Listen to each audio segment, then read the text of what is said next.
Hello student, आप सबका स्वागत है फिर से एक नए वीडियो में। तो इस वीडियो में हम बात करने वाले हैं आपके 12th क्लास के राजस्थान बोर्ड के अर्धवार्षिक पेपर के बारे में, जो आपका यहाँ पे हिंदी साहित्य का पेपर होने वाला है।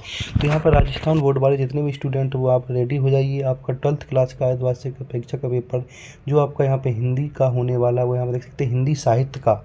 कौन सा आपका हिंदी अनिवार्य का पेपर हो चुका है, ये हिंदी साहित्य का पेपर है जो आपका 19 तारीख को होने वाला है। तो उसका पूरा का पूरा सोल्यूशन इस वीडियो में बताने वाला हूँ। तो वीडियो को आपको यहाँ पे लास्ट तक देखना है और चैनल पे आप पहली बार चैनल को सब्सक्राइब कर लेना, वीडियो को ज़्यादा से ज़्यादा शेयर करना है। तो यहाँ पे आपको टोटल 18 क्वेश्चन होने वाले हैं और आपको यहाँ पे 3 घंटे 15 मिनट का समय मिलने वाला है और पूरा आपका यहाँ पे 70 का होने वाला है।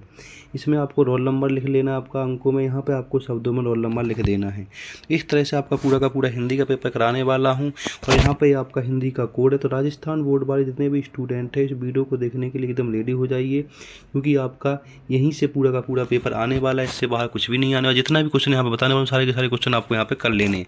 तो चलो करते हैं पहले क्वेश्चन आंसर, कौन कौन से इसमें क्वेश्चन आपसे पूछे जा सकते हैं।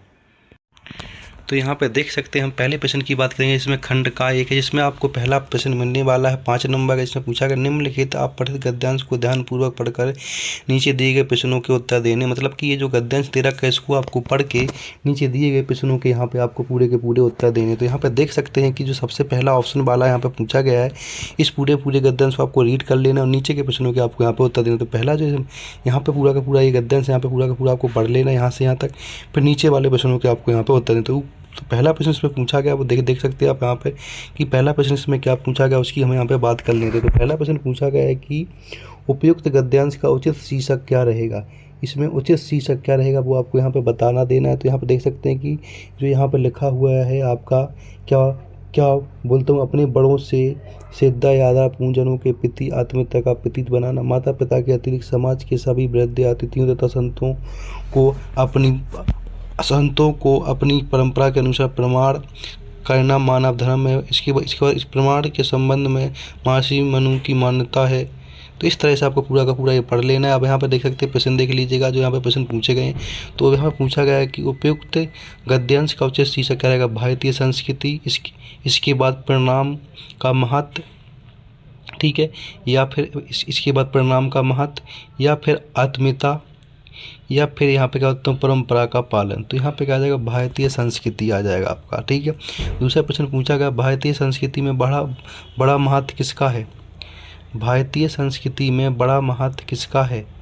तो दूसरा वाला प्रश्न देख सकते हैं यहाँ पे जिसमें पूछा गया है कि भारतीय संस्कृति में बड़ा महत्व किसका है, परिणाम का है, दान का है, परिणाम का है, या फिर दान का है, या फिर यात्रा का, या फिर पुण्य का। तो यहाँ पे क्या आ जाएगा, तो सबसे बड़ा महत्व आपका ए ऑप्शन परिणाम का। इसके बाद बालक मार्कंडेय ने चिरंजीवी होने का वरदान प्राप्त किया महर्षि मुनि से, गुरु से, शताब्दियों से। किससे किया, तो महर्षि मुनि से। तो बी ऑप्शन आ जाएगा तीसरे का। इसके बाद चौथे में पूछा गया है सेवा।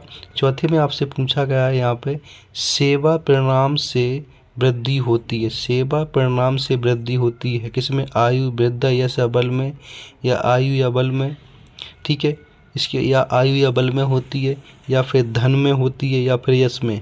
तो यहाँ पे क्या आ जाएगा आपका, यहाँ पे आपका ए ऑप्शन आ जाएगा। प्रश्न नंबर 5 में पूछा गया वह मानव शरीर व्यर्थ है जो सज्जनों और गुरुजनों के सम्मुख नहीं झुकता। यह कथन किसने कहा। तो यहाँ पे कथन बताया किसने कहा, संत कबीर ने कहा, महर्षि मुनि ने कहा, संत तुलसी ने कहा, या उपयुक्त सभी ने कहा। तो यहाँ पे ऑप्शन डी आ जाएगा, उपयुक्त सभी ने कहा। तो प्रश्न 1 हो गया। प्रश्न 2 में निम्नलिखित है। तो प्रश्न नंबर 2 को देखें, निम्नलिखित आप पठित गद्यांश को ध्यानपूर्वक पढ़कर दिए गए प्रश्नों के उत्तर देना। मतलब ये भी एक गद्यांश दे रखा है, इस गद्यांश को पढ़ के नीचे दिए गए प्रश्नों के आपको यहाँ पे उत्तर देना। जो टोटल आपके 5 प्रश्न इससे बन जाते हैं। तो यहाँ पे ये आपका काव्यांश दे रखा है, वहाँ पर गद्यांश था, एक काव्यांश जो पोएम की तरह दे रखा होता है, इसमें अर्थ निकाल के आपको प्रश्नों के उत्तर देने होते हैं। तो यहाँ पर देख सकते हैं इसे पूरे के पूरे गद्यांश को आपको पढ़ लेना और सारे के सारे प्रश्न इसी गद्यांश से बनने वाले हैं आपके काव्यांश से। तो यहाँ पे पूछा गया है कि काव्यांश के लिए उपयुक्त शीर्षक क्या है, सुख दुख क्या है। इसमें काव्यांश के लिए सुख दुख है, या फिर मेरा जीवन है, या फिर संसार है, या फिर विश्वास है। तो यहाँ पे क्या आ जाएगा, मेरा जीवन, ठीक है। इसके बाद दूसरा काव्यति संसार को बताती क्या, आसर, सुखसार, चिंताग्रस्त, मतवाला। तो यहाँ पे क्या बताती, मतवाला। तीसरा है उत्साह उमंग निरंतर रहते मेरे जीवन में पंक्ति में प्रयुक्त अलंकार क्या है? रूपक, श्लेष, अनुप्रास, उपमा। तो इसमें कौन सा अलंकार रहेगा आपका? उपमा अलंकार। ठीक है। प्रश्न नंबर 4 पूछा गया कावित्री के प्रश्न नंबर 4 में पूछा गया आपसे कावित्री के जीवन को प्रतिशिक्षित प्रकाशित करती है कौन? उमंग, असफलता या सफलता या आशा। तो यहाँ पे क्या आ जाएगा? आशा। तो यहाँ पे क्या आ जाएगा? आशा। इसके बाद जीवन के साथी कौन है? विश्वास, प्रेम, साहस या उपयुक्त सभी। तो इसमें आपका डी ऑप्शन आ जाएगा, उपयुक्त सभी। तो यहाँ पे आपको दूसरा प्रश्न भी हो गया। प्रश्न नंबर 3 में हम बात करने वाले हैं आपके दिए गए रिक्त स्थानों की पूर्ति कीजिए, जो आपके यहाँ पे 6 नंबर के होने वाले हैं। तो पहला प्रश्न इसमें पूछा गया जिस गुण के कारण चित्त आनंद से द्रवित हो जाए उसे कौन सा गुण कहते हैं? चित्त आनंद से गुण हो जाए उसे कौन सा गुण कहते हैं, वो यहाँ पे आपको बता देना है। ठीक है। दूसरा, जहाँ काव्य में व्याकरण के नियमों का उल्लंघन करके शब्दों का प्रयोग किया जाता है वहाँ कौन सा दोष होता है, वो आपको यहाँ पे बता देना है। तीसरे में बिन बिंदु पद चले सुने बिन्नु काना पंक्ति में अलंकार है, कौन सा अलंकार है पंक्ति में? अलंकार बताना है। इसके बाद नेक्स्ट, देवसेना का गीत प्रसाद जी के खालिस्तान नाटक से संकलित है, ये आपको बताना है। इसके बाद 5th में इलाहाबाद का विशाल संग्रह किसकी देन है? इसके बाद यह शेर अराफत का संबंध खालिस्तान देश से किस देश से है? तो यहाँ पे आपके रिक्त स्थान पूरे के पूरे हो गए, देख सकते हैं आप यहाँ पे। प्रश्न नंबर 4 जिसमें निम्नलिखित अति लघु उत्तरीय प्रश्नों को उत्तर देने अधिकतम 20 शब्दों में लिखने हैं, जो टोटल आपके 12 प्रश्न होने वाले हैं। एक नंबर के आपके पूरे के पूरे प्रश्न होने वाले हैं। तो देख सकते हैं यहाँ पे एक नंबर के प्रश्न होने वाले। तो पहला प्रश्न पूछा गया कि इसमें मीडिया की भाषा में बीट किसे कहते हैं? दूसरा पूछा गया है कि बीट किसे कहते हैं। इसका दूसरा पूछा गया है कि विशेष लेखन के दायरे में आने वाले क्षेत्रों के नाम लिखिए। तीसरा पूछा गया ठग ठाकरों से निराजली का संकेत किसकी ओर है। फोर्थ में मैंने देखा एक बूंद कविता में किसका महत्व उजागर किया गया है। प्रश्न नंबर 5 में जयसी द्वारा विरचित पद्मावत के ब्रह्ममासा अंश में किसके ब्रह का मासिक वर्णन किया गया है? मासिक वर्णन। इसके बाद प्रश्न नंबर 6 में क्या पूछा गया देख लीजिएगा। 6 में पूछा गया विद्यापति की प्रमुख रचनाओं का नवोल्लेखन कीजिए। प्रश्न नंबर 7 में केशवदास के अनुसार देवी सरस्वती की उदारता का वर्णन करने में कौन असफल सिद्ध हुए। इसके बाद 8 में रावण की सभा में श्री राम का शांति दूत बनकर कौन आया? रावण की सभा में हनुमान आए थे। इसके बाद 9 में प्रेमधन का पूरा नाम क्या है? मूल नाम लिखिए। 10 में बालक बच गया निबंध के बालक इनाम के रूप में क्या लेना चाहता था। 11 में विरोधाभास अलंकार का लक्षण लिखिए 11 में। इसके बाद 12 में उत्प्रेक्षा अलंकार का उदाहरण दीजिए। तो आपका यहाँ पे 4th प्रश्न पूरा हो जाता है। इसमें एक नंबर के प्रश्न पूछे गए थे, वो सारे के सारे प्रश्न हमने यहाँ पे करवा दिए। इन सब के आंसर आपको PDF के माध्यम से मिल जाए, इसीलिए आपको टेलीग्राम चैनल ज्वाइन कर लेना। अब नेक्स्ट प्रश्न चलते खंड B में चलते हैं। इसमें प्रश्न तो प्रश्न संख्या 5 से 14 तक प्रत्येक प्रश्न के लिए अधिकतम शब्द सीमा 20 है, जो आपके 2-2 नंबर के प्रश्न होने वाले। 5 से 14 तक प्रश्न 2-2 नंबर के आपके यहाँ पे होने वाले हैं। तो देख लीजिएगा यहाँ पे। तो 5 नंबर पूछा गया फीचर्स क्या है स्पष्ट कीजिए। ठीक है। इसके बाद 6 में क्या पूछा गया? 6 में पूछा गया आपसे समाचार किस शैली में लिखे जाते हैं, उक्त शैली की विशेषता भी लिखिए। 7 में दोहरा छंद का लक्षण उदाहरण लिखिए।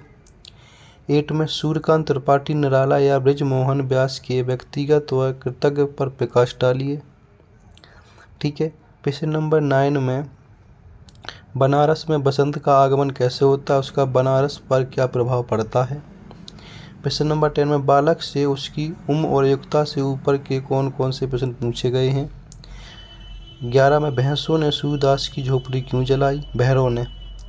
12 में पूछा गया है 12 प्रश्न में पूछा गया है कि बूढ़े त्रिलोक सिंह को पहाड़ पर चढ़ाना जैसी नौकरी की बात सुनकर अजीब क्यों लगा।